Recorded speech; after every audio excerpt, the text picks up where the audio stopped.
The Chase Center locker room is in silence. Steph Curry, at 36 years old, sits alone on his bench, contemplating the hands that revolutionized basketball worldwide.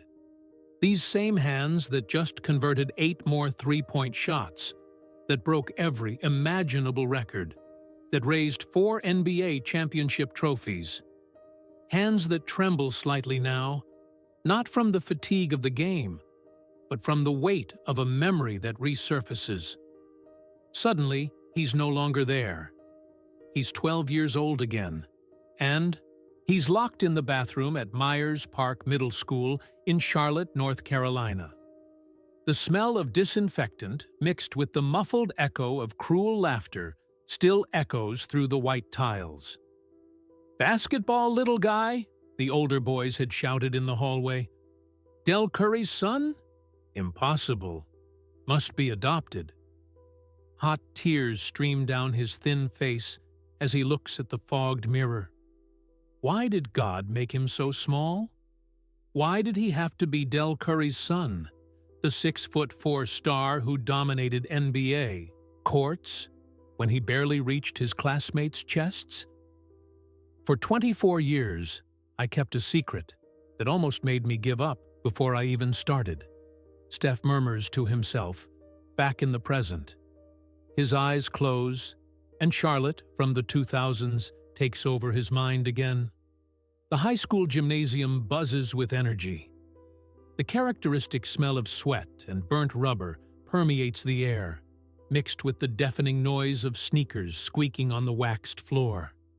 In the bleachers, anxious parents shout instructions to their children, hoping to discover the next American basketball phenomenon.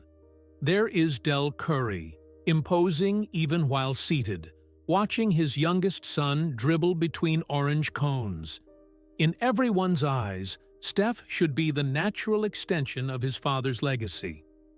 After all, he grew up surrounded by the NBA universe, breathed basketball from the cradle, had access to the best coaches and facilities.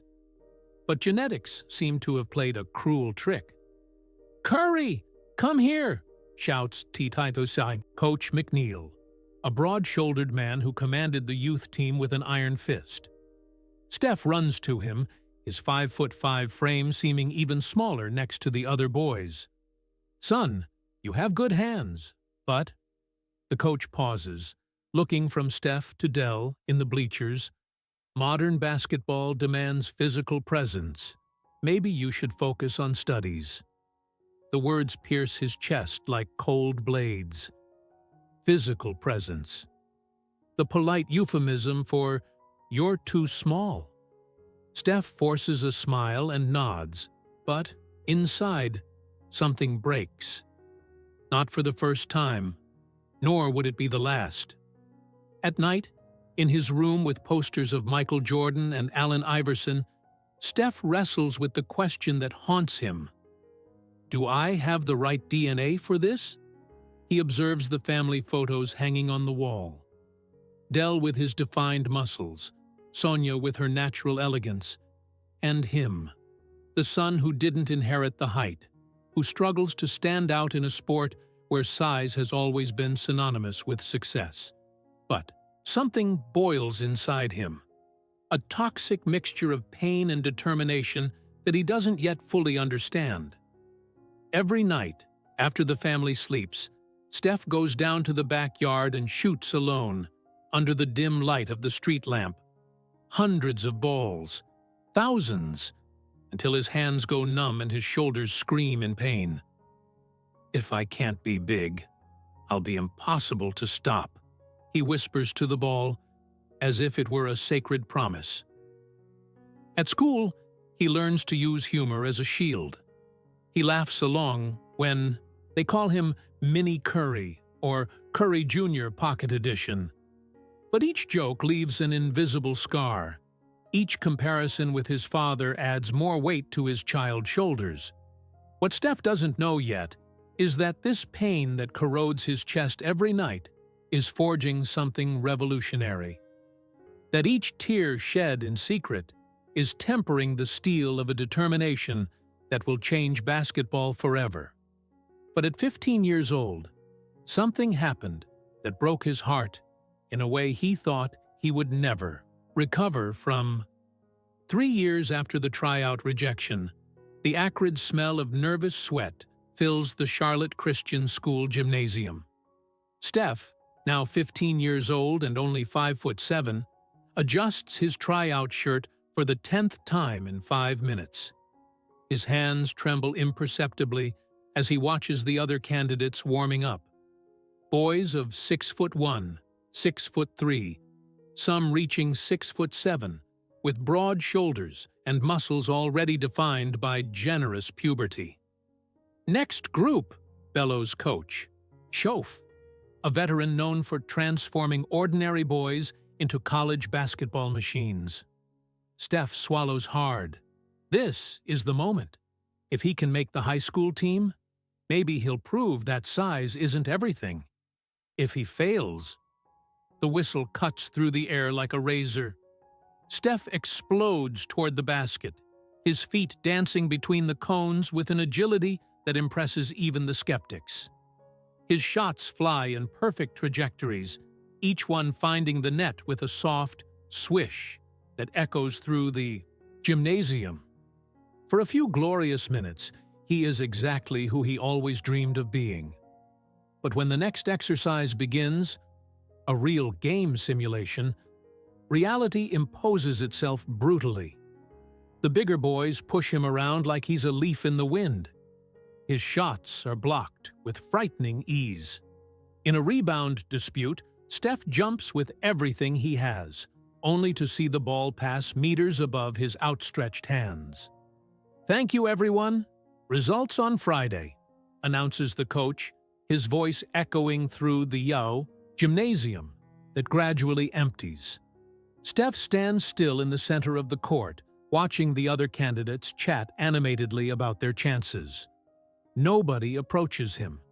Nobody mentions his name in the speculations about the starting team. It's as if he were invisible. The walk to the parking lot seems to last an eternity. Each step echoes against the cold asphalt of the Charlotte autumn afternoon. The backpack weighs more than normal, loaded not just with sweaty clothes, but with the growing feeling of inadequacy. Steph gets into the passenger seat of his mother's car in silence. "How was it, honey?" asks Sonia, her maternal eyes trying to decipher her son's closed expression. "It went well," Steph lies, looking out the window at the suburban houses passing in a blur. He can't look into her eyes. Not yet. Thursday drags on like Chinese torture. Steph can barely concentrate in classes, his thoughts constantly flying to the gymnasium, imagining Coach Schoaf with the list in hand, crossing out his name without hesitation.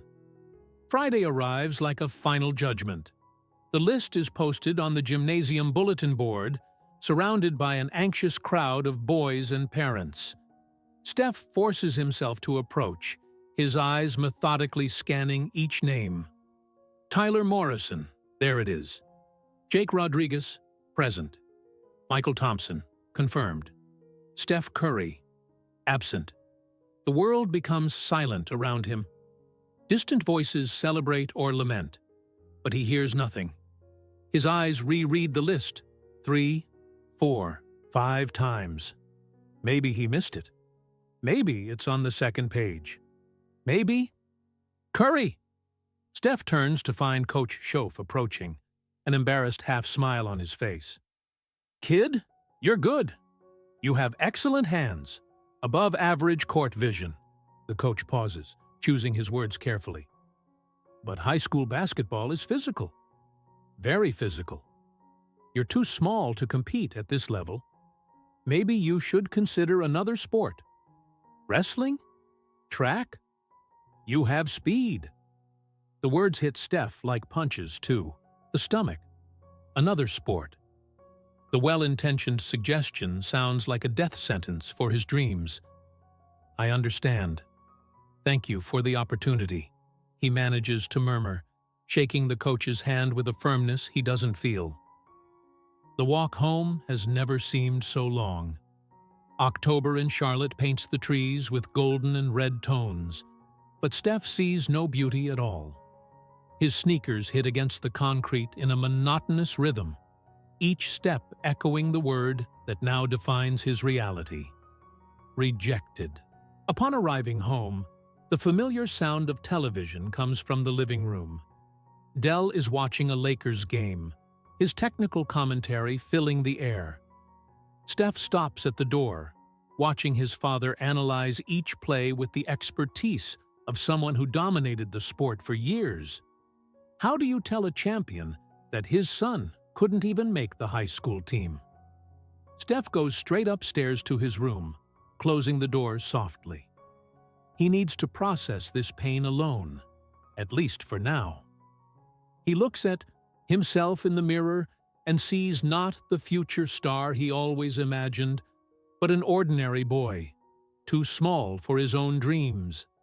That night, while the family sleeps, he remains awake staring at the ceiling. One question hammers in his mind without stopping. What now? There was one specific night, at 16 years old, when everything almost completely collapsed. It was when he discovered something about himself that would change everything. 1 year after the tryout rejection, Steph had finally gotten a spot on the high school team. Not as a starter, but as a reserve of the reserve. 16 years old, 5'9" of frustration concentrated in a body that still insisted on growing too slowly. That Tuesday in November, after another humiliating defeat where he had played only 3 minutes, something inside him finally broke. The score had been devastating, 78-45. Steph had entered at the end of the third quarter, with the game already decided, just to fulfill protocol. In 3 minutes, he had committed 2 silly fouls and lost the ball trying a risky pass. The coach had taken him off the court with a headshake that said everything. Not even when it doesn't matter can you succeed. Now, at 11:47 p.m., Steph is lying in his room, staring at the white-painted ceiling he knows every inch of. Moonlight enters through the half-open window, creating dancing shadows on the walls decorated with posters of his idols: Jordan, Iverson, Reggie, Miller. All big, all powerful, everything he is not. The tears begin silent, rolling down his temples until they wet the pillow. They are not tears of anger or frustration. They are tears of surrender, of painful acceptance of a reality he fought years to deny. Maybe everyone is right, he whispers to the darkness, his voice cracked with emotion. Maybe I'll never be like my father. Maybe I'm just ordinary. The word ordinary echoes in his mind like a curse. Del Curry's son. Ordinary. Genetically privileged. Ordinary. Raised in basketball. Ordinary. All the advantages in the world. And still ordinary. A soft sound at the door makes him quickly dry his eyes. Steph, can I come in? Sonia's voice carries that maternal intuition that always detects when something is wrong. I'm sleeping, Mom. No, you're not. The door opens slowly, and Sonia enters barefoot, her steps silent on the carpet. She sits on the edge of the bed, and even in the semi-darkness, Steph knows she sees through his facade. Want to talk about the game? It wasn't about the game. Steph turns on his side, turning his back to her. It was about everything. About me not being good enough. About disappointing everyone.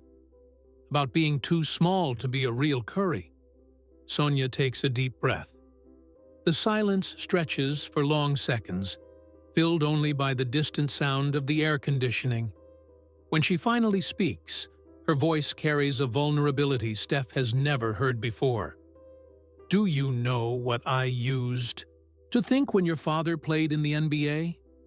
Steph turns around, curious despite the pain. I thought our children would have impossible pressure, that you would grow up in the shadow of a giant and never feel good enough. Sonia's eyes glisten wet in the moonlight. And I was right.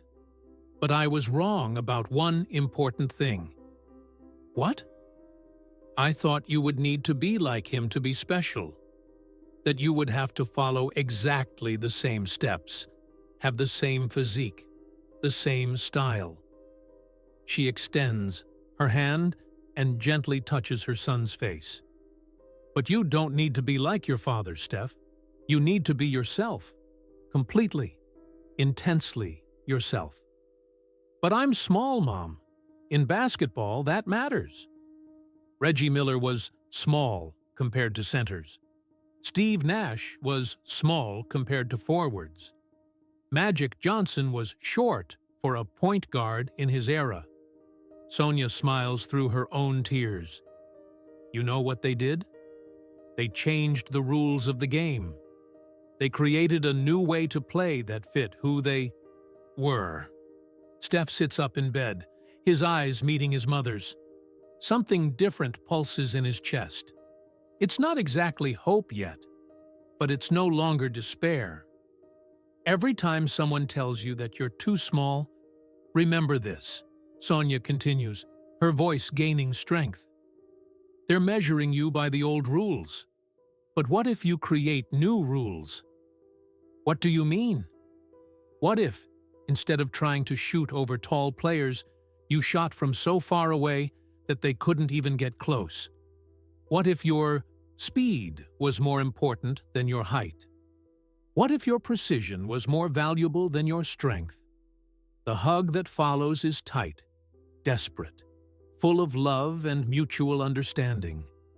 Steph feels his mother's soft perfume, the same since childhood, mixed with the salt of shared tears. It's as if an old wound is finally beginning to heal. That night, not only a future MVP was born, reflects Steph back in the present, but a philosophy that would revolutionize basketball forever. But the most impressive, was yet to come. The conversation with Sonia that November night planted a seed that would germinate in the following years. Steph woke up the next day, different, not physically. He was still the same 5'9" boy, but mentally transformed. The pain hadn't disappeared. It had found a purpose.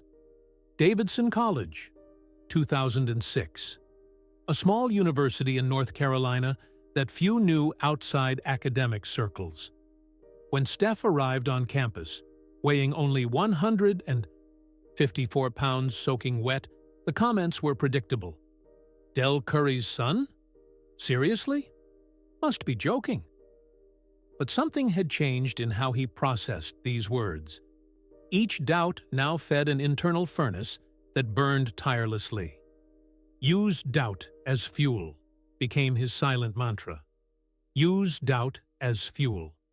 On the Davidson courts, Steph began sculpting something never seen before. Shots from absurd distances that made veterans shake their heads in disbelief. Where the hell is he shooting from? Asked opposing coaches. The answer was simple, from where nobody expected anyone could hit. March Madness, 2008. The college tournament that would forever transform the perception of American basketball. Steph, now 6'2", but still thin as a branch, led Davidson on a magical campaign that left giants like Georgetown, Wisconsin, and Kansas on the ground. Not through physical strength, but through the audacity to shoot from places that defied the sport's logic.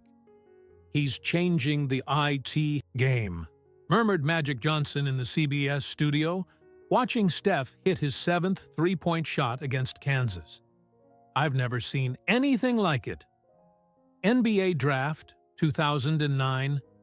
Even after the historic campaign at Davidson, Steph still heard the same old words.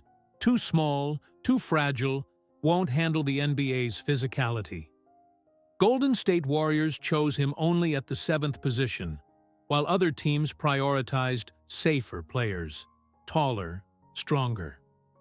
"Thank you," Steph whispered to himself when he heard his name. More fuel for the furnace. The first years in the NBA were a constant struggle against low expectations and ankle injuries that fed even more doubts. "Curry is made of glass," wrote columnists. "They bet on the wrong horse," said specialists. Steph just smiled and kept shooting. Oracle Arena explodes in a cacophony of screams and tears. Steph Curry, at 27 years old, raises the NBA championship trophy for the Golden State Warriors. But it's not the Golden Cup that moves him. It's the instant flashback to that 12-year-old boy crying in the school bathroom, to the teenager rejected at the tryout, to the dark night at 16 when he almost gave up. The tears streaming down his face now are of a joy that only those who know the pain of rejection can completely understand. In the middle of the celebration, he takes his cell phone from his pocket, with hands trembling with emotion. "Mom?" His voice can barely come out through the knot in his throat. "I saw everything, baby. I'm so proud. Remember that night? When you said I could change the rules?" Sonia laughs through her own tears on the other end of the line. "You didn't just change the rules, Steph. You rewrote the entire book." The revolution was complete. On basketball courts around the world, children too small now practiced shots from impossible distances, whispering "Curry" before each attempt. The rejected boy had become the evangelist of a new basketball religion, where precision beat strength, where intelligence surpassed size. At 36 years old, back in the Chase Center locker room, Steph looks at his hands again. These hands that hit more three-point shots than any human being in history. Hands that transformed trauma into triumph, rejection into revolution. His phone vibrates. A message from a 15-year-old from Milwaukee. "Mr. Curry, I'm small like you were. Everyone says I won't make it, but I'm going to keep trying." Steph smiles, typing back, "Keep shooting, kid." Sometimes, being too small is exactly the right size to change the world. The 3-decade wound had finally found its complete purpose. It wasn't just about becoming the best. It was about showing millions of other too small people that they too could rewrite the rules. Our greatest weaknesses, Steph had learned, can become our greatest powers.